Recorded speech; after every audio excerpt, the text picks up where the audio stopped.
നമസ്കാരം. വായ തുറന്നാൽ വർഗീയത മാത്രം പറയുന്ന, വള എന്ന് പറഞ്ഞുകൊണ്ടിരിക്കുന്ന, നാടൻ ഭാഷ പറയുകയാണെങ്കിൽ അങ്ങനെ പറഞ്ഞുകൊണ്ടിരിക്കുന്ന ഒരു വ്യക്തിയാണ് ബി ഗോപാലകൃഷ്ണൻ.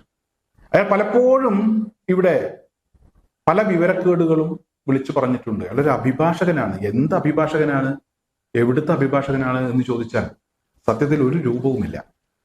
ഇങ്ങനെയുള്ള ആളുകൾക്കൊക്കെ എങ്ങനെയാണ് ഈ പണി എടുക്കാൻ കഴിയുന്നത്? ഇവരുടെ അടുത്തൊക്കെ എങ്ങനെയാണ് ഒരു കക്ഷി പോയി ഒരു കേസ് ഏൽപ്പിക്കുന്നത്? പെറ്റിക്കേസിൽ പിടിച്ച വ്യക്തിയെ തൂക്കിക്കൊല്ലാൻ വിധിക്കും ഇവരെയൊക്കെ കേസ് ഏൽപ്പിച്ചാൽ. അത്രമാത്രം മരമണ്ടനാണ് എന്ന് ഇയാളെ കുറിച്ച് പറയേണ്ടി വരും. എന്തായാലും അയാള് ചിലതൊക്കെ പറഞ്ഞു. ആ പറഞ്ഞതിന്റെ ഭാഗമായി അയാൾക്കെതിരെ കേസെടുത്തു. പറഞ്ഞത് എന്താണ് എന്ന കാര്യം നമുക്ക് എല്ലാവർക്കും അറിയാം. അതായത് ഗുരുവായൂരിൽ ഒരു ഹിന്ദു MLA വേണം. അവിടെ മത്സരിക്കുന്ന ആളുകൾ LDF ആണെങ്കിലും UDF ആണെങ്കിലും അമ്പല വിരോധികളാണ്, വിശ്വാസികൾക്കെതിരാണ് എന്നൊക്കെയാണ് ഇയാൾ പറഞ്ഞത്. ഇയാൾ പറഞ്ഞതുമായി ബന്ധപ്പെട്ട് ഇയാളുടെ ആ ഡയലോഗ് കേട്ടപ്പോൾ തന്നെ ഞാൻ അതിന് മറുപടി പറഞ്ഞിരുന്നു. എന്തായാലും ബി ഗോപാലകൃഷ്ണൻ ഗുരുവായൂർ നന്നാക്കാൻ ഇറങ്ങിയ ആളാണല്ലോ. അതുകൊണ്ട് എനിക്ക് ഗോപാലകൃഷ്ണനോട് മറ്റു ചില കാര്യങ്ങൾ പറയാനുണ്ട്. NDAയുടെ സ്ഥാനാർത്ഥിയാണ്. ഇപ്പോൾ രാജീവ് ചന്ദ്രശേഖർ ഗോപാലകൃഷ്ണൻ പറഞ്ഞത് ശരിയാണ് എന്ന് പറഞ്ഞ് രംഗത്തെത്തിയിട്ടുണ്ട്.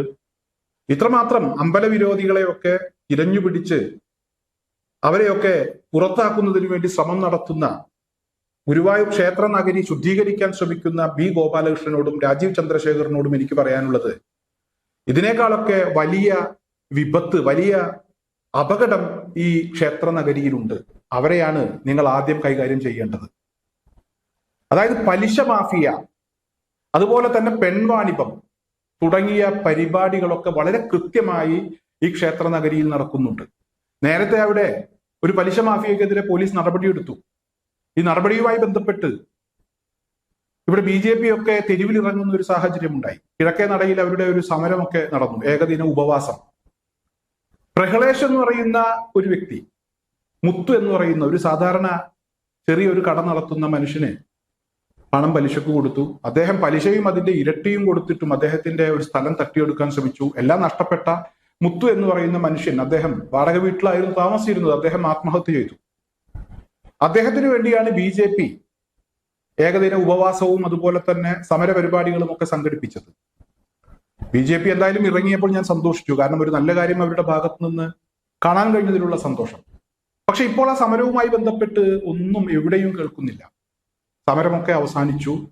പ്രഹ്ലേഷിനെ പോലീസ് അറസ്റ്റ് ചെയ്തു, പ്രഹ്ലേഷിനെ റിമാൻഡ് ചെയ്തു. എന്നാൽ പ്രഹ്ലേഷ് എന്ന് പറയുന്ന വ്യക്തി ഇപ്പോഴും ഈ പലിശ ഇടപാടുകളുമായി വളരെ ഭംഗിയായി മുന്നോട്ട് പോകുന്നുണ്ട്. ഈ പ്രഹ്ലേഷിന്റെ ഒരുപാട് വോയിസുകൾ അന്ന് പുറത്തു വന്നിരുന്നു. പലരെയും ഭീഷണിപ്പെടുത്തുന്ന വോയിസുകൾ, സ്ത്രീകളെ ഉൾപ്പെടെ ഭീഷണിപ്പെടുത്തുന്ന വോയിസുകൾ, അവരുമായി ബന്ധപ്പെട്ട് സംസാരിച്ച ആ സംഭാഷണങ്ങളൊക്കെ പുറത്തു വന്നിരുന്നു.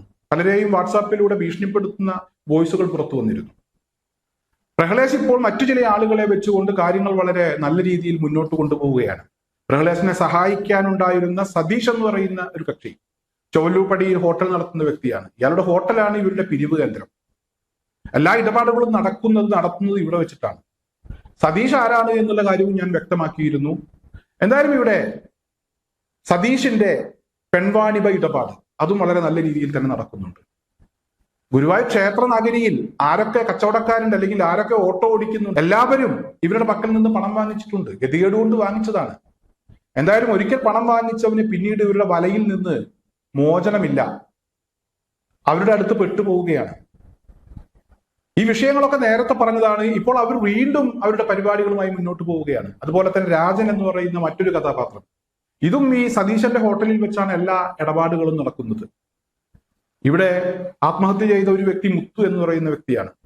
ഈ കഴിഞ്ഞ ഏതാനും ആഴ്ചകൾക്ക് മുമ്പ് ഒരു സ്ത്രീ ഇവിടെ ഗുരുവായൂർ പലിശക്കാരുടെ ഭീഷണിയെ തുടർന്ന് വീട്ടുവളപ്പിൽ ഇറങ്ങി ദേഹത്ത് മണ്ണെണ്ണയൊഴിച്ച് തീ കൊളുത്തി അവർ ആത്മഹത്യ ചെയ്തു. അങ്ങനെ ഒട്ടനവധി സംഭവങ്ങൾ ഗുരുവായൂരിന്റെ ചുറ്റുവട്ടത്ത് ഈ ക്ഷേത്ര നഗരിക്കകത്തുണ്ടാകുന്നുണ്ട്. ഇപ്പോഴും ചില ആളുകൾ ആത്മഹത്യക്ക് ശ്രമിച്ചു, പലിശക്കാരുടെ ബന്ധുക്കൾ പോലും ആത്മഹത്യക്ക് ശ്രമിച്ചു എന്ന വിവരങ്ങൾ പുറത്തു വരുന്നുണ്ട്. ഇവിടെ ഗോപാലകൃഷ്ണൻ ഈ ക്ഷേത്ര നഗരി ശുദ്ധീകരിക്കാൻ ഇറങ്ങിയതാണെങ്കിൽ നിങ്ങൾ ആദ്യം ചെയ്യേണ്ടത് ഇത്തരത്തിലുള്ള മാഫിയകളെ പുറത്തു കൊണ്ടുവരിക, അവർക്കെതിരെ നടപടി എടുപ്പിക്കുക. തീർച്ചയായും നിങ്ങളെ ഞാൻ വന്നൊരു പൂമാല ഇട്ട് സ്വീകരിക്കും, നിങ്ങൾ അത്തരത്തിലൊരു ഇടപെടൽ നടത്തിയ. നിങ്ങൾ പറയുന്ന കാര്യത്തിലൊക്കെ ആത്മാർത്ഥത നിങ്ങൾക്കുണ്ടെങ്കിൽ, നിങ്ങൾ ഇടപെടുന്ന വിഷയങ്ങൾ അത് വളരെ കൃത്യമായി നിങ്ങൾ കൈകാര്യം ചെയ്യുന്ന ഒരു വ്യക്തിയാണെങ്കിൽ ക്ഷേത്ര നഗരി ശുദ്ധീകരിക്കുക എന്നതാണ് നിങ്ങളുടെ ഉദ്ദേശമെങ്കിൽ നിങ്ങൾ തുടങ്ങേണ്ടത് ഇവിടെ നിന്നാണ് ഗോപാലകൃഷ്ണ. നിങ്ങളത് ചെയ്താൽ തീർച്ചയായും ഞാൻ കയ്യടിക്കും. നിങ്ങൾക്ക് എന്റെ വക ഒരു മാല ഉറപ്പാണ്. അക്കാര്യത്തിൽ യാതൊരുവിധ സംശയവുമില്ല.